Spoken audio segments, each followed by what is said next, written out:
আরে মিয়ারা, কোক মোটেও ওই জায়গার না।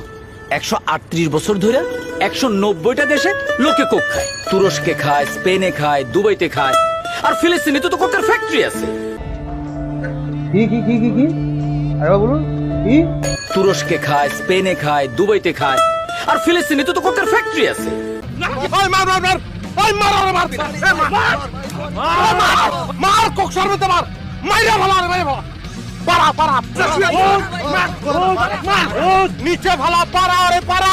ত্রাণবাহী ট্রাকের দিকে ছুটছে ক্ষুধার্ত গাজাবাসী।